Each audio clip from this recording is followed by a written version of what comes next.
I could choose, me too. I'll do my discussion in French in honor of our guest, but also because it's a language that I love much more than English. I'm not the only one, I think. And thank you to Eugenia, and thank you to EFA for this invitation. And I will do the second confession in a few minutes. I'm not a specialist of Latin America. I studied ideological circulation in Euro-Mediterranean society, mais les premiers... Donc, je suis un beginner, mais les premières leçons que j'ai apprises aujourd'hui, c'est que n'a qu'un sens de parler de spécialisme historique dans la perspective d'un espace-temps connecté transnational. La recherche aujourd'hui doit répondre à une nouvelle demande culturelle, une demande qui part de l'idée, je crois, partagée ce matin, de la discussion du patrimoine conceptuel qui s'est accumulé au cours du XXe siècle, élaboré par l'historiographie et la culture de ce siècle, héritier, à sa veste, des limites de l'invention de l'histoire dans l'Europe du XIXe siècle. En tant qu'historienne, cette nouvelle demande culturelle nous oblige aujourd'hui à adopter des coordonnées spatiales chronologiques complètement différentes de celles auxquelles nous sommes habitués. La nouvelle découverte de l'espace atlantique méditerranéen, comme on l'a dit pendant ce matin, dans une perspective connectée, est une bonne réponse à cette question. Donc, j'ai fait un intéressant expériment de translation simultanée. Au cours des 25 dernières années, nous avons progressivement appris à répondre à cette demande culturelle et on a appris que cette réponse s'appelle l'histoire globale, qui est le résultat d'une recherche et d'un élargissement progressif des sujets et de l'espace de l'histoire. Mais tout cela n'est pas arrivé soudain. Permettez-moi d'illustrer cette gradualité avec une petite note biographique qui sert aussi de présentation des collègues qui ne me connaissent pas. Dans les années 90, mon activité doctorale a commencé sous l'étoile montante de l'histoire comparée européenne. En fait, la nécessité de ces années était de sortir d'une dimension nationale pour chercher un patrimoine commun d'idées et de pratiques européennes. Edouard a évoqué Tilly, Tarot et Zézorène. Il était vraiment très important leur contribution à cette idée de patrimoine partagé. Et une dizaine d'années plus tard, les limites de cette approche qui était purement comparative ont émergé. Et ils ont cédé le pas à l'idée que le patrimoine partagé était en réalité euro-méditerranéen. Il était les années de l'activité du partenariat euro-méditerranéen au niveau politique, vous connaissez bien l'histoire. Donc cette histoire devait être reconstruite d'une façon systématique.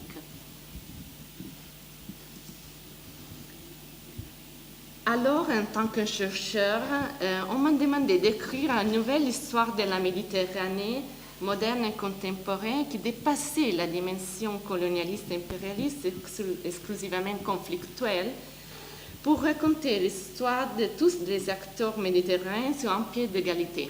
C'était le ratio, on dit en latin, du partenariat euro-méditerranéen, si vous y pensez.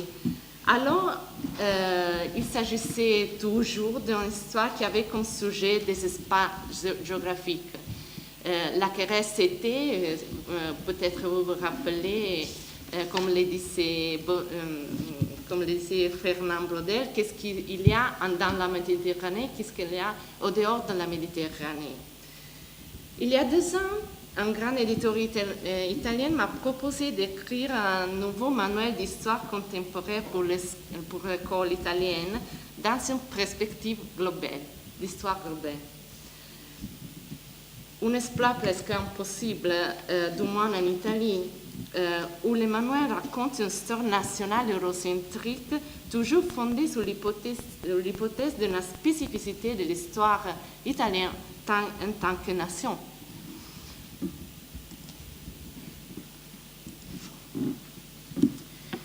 Mais l'éditeur a bien traduit l'essence d'une nouvelle question culturelle qui s'impose aujourd'hui, bien au-delà de la recherche historique.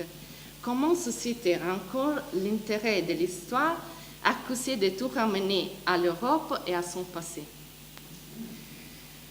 Il y a quelques années, Serge Gruszinski, pas par hasard un historien de l'Amérique coloniale ibérique, se demandait: avons-nous encore besoin d'histoire? Et en réponse à considérer les récits nationaux peu utiles à identifier les racines de notre monde mondialisé. Donc, cela dit, il me semble qu'aujourd'hui, nos auteurs ont posé la question à un terme encore plus efficace. La question, c'est comment l'histoire globale fonctionne dans la pratique.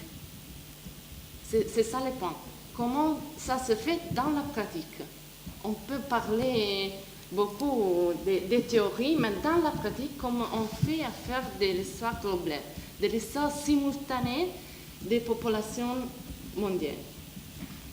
Les réflexions d'Eugenia Paleraki, qui ont introduit notre conférence et cette session, ont bientôt fixé des objectifs, en commençant par la définition d'une histoire globale connectée transnationale. Donc, on a un petit cache à utiliser, même domaine dans notre réunion. Le titre même de l'introduction d'Eugénie peut être considéré comme un manifeste programmatique, car il contient lui-même toutes les 9 problématiques méthodologiques qui traversent les relations. Pour rendre mon commentaire plus simple, schématique et clair, je vais identifier quelques points qui me semblent le fil conducteur de problèmes qui ont émergé des contributions que nous avons entendues. First of all, la première question, apparemment évidente, mais seulement apparemment, qui retient notre attention, c'est les problèmes méthodologiques liés à l'étude du XXe siècle. Ce n'est pas une question simple. Au milieu des années 90, Enrico Hobsbawm, comme vous le savez, il avait ouvert des Age of Extreme avec ces problèmes, à la fois histoire et méthodologique. On peut raconter l'histoire du XXe siècle comme n'importe quel siècle. Comme vous le savez, la réponse était négative et je crois, même aujourd'hui, les termes de cette spécificité n'ont pas tardé à émerger. J'essaie de simplifier, mais avant tout, c'est le problème de la périodisation idéologique. On a beaucoup parlé de ça, émergé dans diverses contributions, surtout celle de Maud et celle d'Edouard Dorey. Dans ces cas-là, la difficulté, c'était recourir à la catégorie de la guerre froide, surtout s'il inspire une chronologie hiérarchique, s'il privilège des acteurs et leur rôle plutôt que des autres. Le rapport de Claudio Rolle, cependant, retire, à mon avis, un problème spécifique du XXe siècle, que c'est le problème qu'on doit faire face tous, je crois, d'une fausse mondialisation de la deuxième partie du siècle, de la deuxième moitié du siècle, qui a été souvent placée, cette mondialisation, comme un chapeau final à l'histoire traditionnelle. C'est le cas des manuels scolaires. On fait de l'histoire européenne, coloniale, puis on fait de l'histoire des superpotences, des idéologiques de la guerre froide, et on fait peut-être dans les derniers chapitres une petite histoire de comment le monde s'est globalisé Malheureusement, malheureusement, dans ces cas-là, par exemple dans les manuels italiens, il y a une certaine interprétation idéologique de cette dérive de l'histoire dans le sens de la mondialisation. Mais de toute façon, cette mondialisation, c'est très court du point de vue de la périodisation. C'est-à-dire, c'est après la moitié du XXe siècle. Mais le problème de la circulation que Claudio a posé nous ramène à la nécessité de construire une fausse perspective de la mondialisation du XXe siècle avant de construire une histoire globale connectée. Une autre idée, c'est de vaincre les relations définies a priori entre centre et périphérie. C'était le cas d'Eduardo, par exemple, qui est très présent dans les relations qu'on a écoutées cette matin. Pour raisons diverses, toutes les communications nous parlent d'une relation mutable entre ce terme, circulation des cultures populaires ainsi que celle de la violence politique, nous mettent devant une communication mobile. Pas centre, pas périphérie.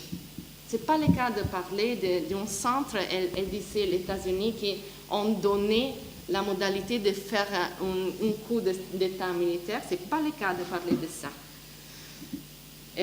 Troisième point, surmonter l'idée d'une histoire écrite du point de vue des gouvernements nationaux ou sur la base des communautés géographiques.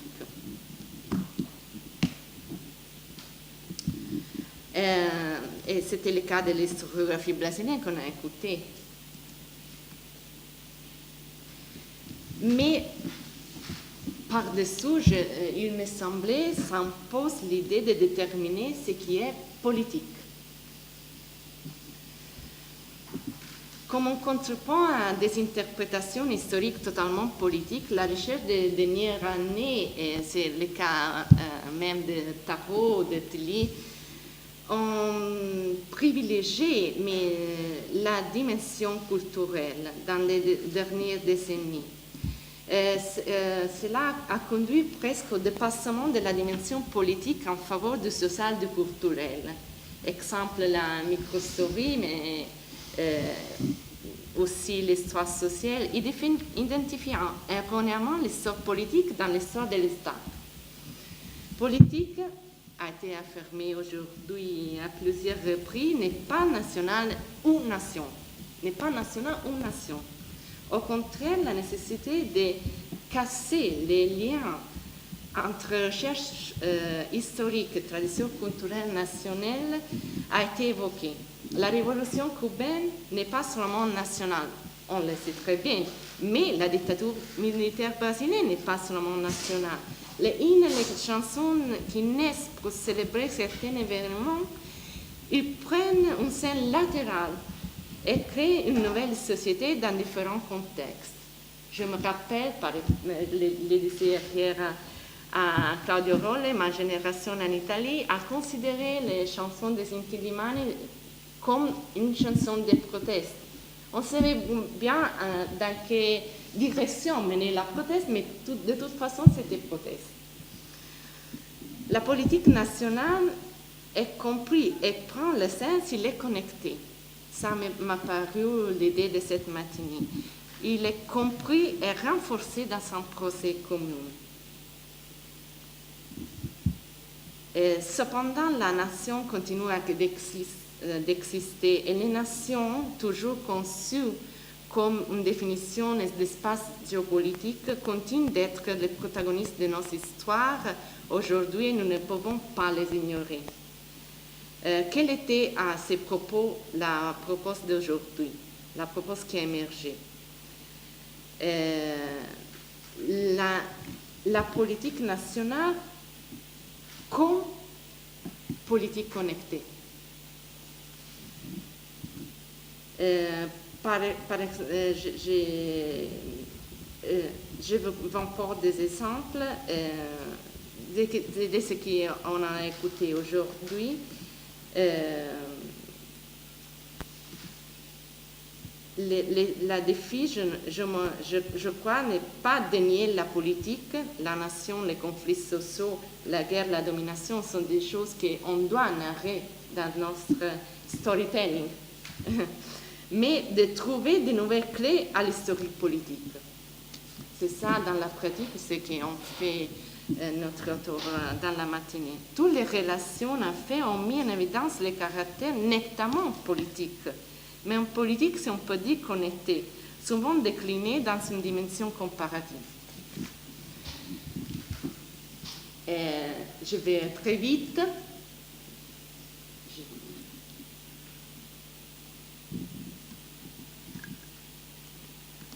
Et on va parler d'un autre problème qui a émergé, je pense, qui est le problème du temps de la narration, donc de la longue durée.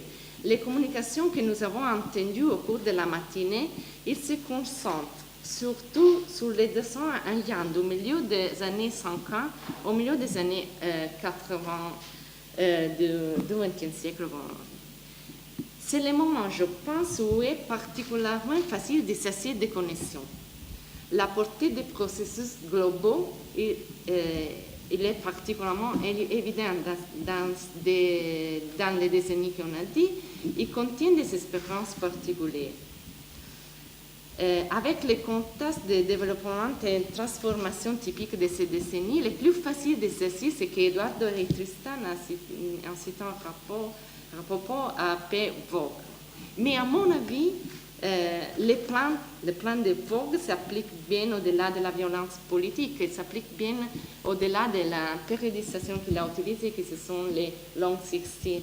Quelque chose comme ça, le dira Valerio dans l'après-midi, en traitant d'une période vraiment très dense qui est la période des idéologies totalitaristes, du fascisme en particulier. Donc, même la communication de Claudio montre les besoins des temps longs, d'autant plus justifiée par l'attention qu'il a portée à la dynamique de la circulation. L'histoire connectée, on peut dire, a besoin de la longue durée, qui est le moment où la comparaison avec ces similitudes, mais ou bien avec des différences émerge. Similitudes, mais ou bien différences.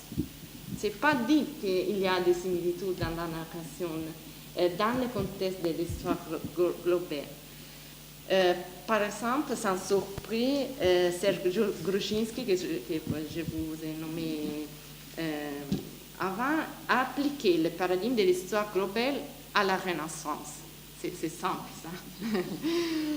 Une longue période de circulation et de réseau mondial. Mais au XXe siècle, voilà la différence et notre problème d'aujourd'hui.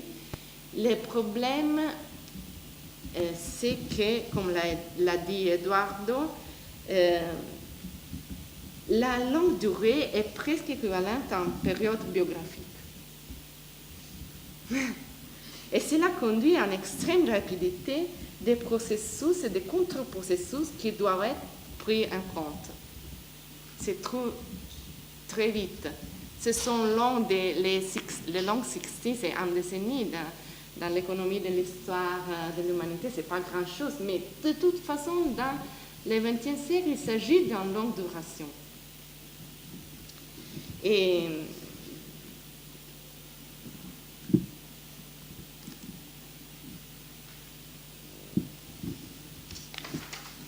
donc, c'est dans cette perspective que je crois on peut dire que le processus est la clé de l'histoire transnationale connectée. Pour surmonter les contextes nationaux d'un phénomène, on a vu la révolution cubaine, la dictature au Brésil, l'indépendance de l'Algérie.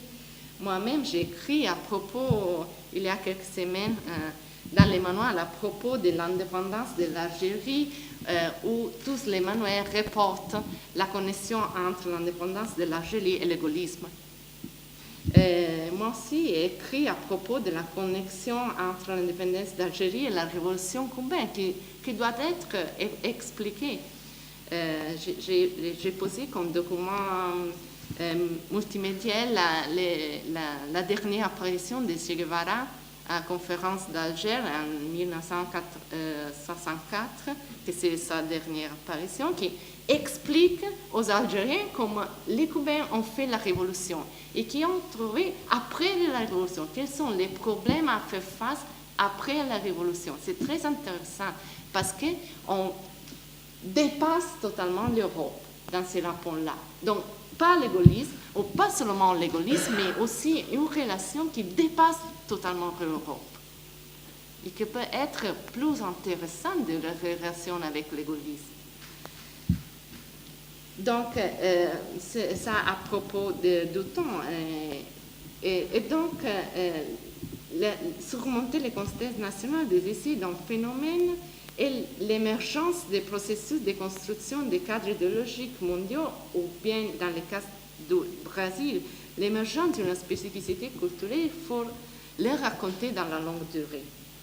La longue durée d'un processus ou, comme a été dit, d'un cycle. Et on revient au dernier point, que c'est l'autre face de ce problème, que c'est l'espace. Les relations entre espace et temps ont apparu essentielles dans les relations d'aujourd'hui. L'espace est le Méditerranéen et Atlantique. Pas par hasard, ancien espace impérial espagnol, et pas par hasard, ancienne zone d'influence de la guerre froide, traversée pour cela des chronologies hiérarchiques. Le défi d'aujourd'hui m'a semblé de dire que nous pouvons travailler sur une nouvelle relation espace-temps qui change la signification du récit historique. Comme à dire que les chronologies sont aussi des topographies. Et ça c'est vrai l'envers aussi. Des topographies peuvent mener des nouvelles chronologies. En effet, dans ces cas-là, la relation des modes, celle d'Eduardo et celle de Claudio, pose des problèmes d'échelle d'observation géographique qui ne correspondent pourtant pas à une définition géographique de l'objet traité. Le cas du Brésil ne se limite pas à la frontière nationale, on l'a vu. Remettre en question des freins à tort, on a vu les États-Unis, mais aussi les puissances coloniales. Et les cultures militaires semblent circuler de la même façon entre l'Europe et l'Amérique. Le terme qu'a évoqué Claudio pour la circulation des idées de l'hymne de la vogue révolutionnaire. Dans cette perspective, l'espace atlantique-méditerranéen n'appelle plus comme un simple espace géographique. Selon ce qu'Eugénie a suggéré, il s'agit aujourd'hui d'un espace connecté. Qu'est-ce qui se passe dans un espace connecté, à mon avis? À mon avis, dans un espace connecté, en effet, les pensées, la pratique, les modèles ne sont pas des marchandises, passez-moi le terme, qui sont produits dans un lieu pour être transférés dans un autre lieu. Mais ils prennent les visages et leur propre signification d'action partagée. En d'autres termes, je vais m'expliquer mieux dans cette relation que je voudrais individuelle. L'espace connecté se présente comme un lieu où les idées et les pratiques germent non pas avant leur circulation, mais après leur intégration. On peut revenir sur ce point-là, mais je pense que c'est fondamental pour même pour notre rencontre des domaines. Ainsi comme un processus d'espace temporel dans un espace physique, ce que nos auteurs nous ont dit très bien, qui enfin peut reconnaître tous ces acteurs le même protagonisme, inversant ainsi l'optique d'une narration impériale, coloniale et mineure, comme on l'a dit plusieurs fois. Donc, permettez-moi une petite conclusion. parce que les considérations à faire sont encore infinies, mais je sais que c'est le temps de la question que vous devez poser. Je ne veux pas dévoiler d'espace, mais permettez-moi cependant de vous laisser à mon tour avec une question. Quelle est l'histoire qui est racontée dans les manuels de votre pays? Parce que après la recherche, on doit parler de la vulgarisation. Mon espoir et aussi mon souhait pour ce projet qui est en train de naître, c'est de pouvoir lire l'histoire comme on l'avons dit aujourd'hui et comme l'avons écouté aujourd'hui dans les manuels scolaires le plus tôt possible. Merci.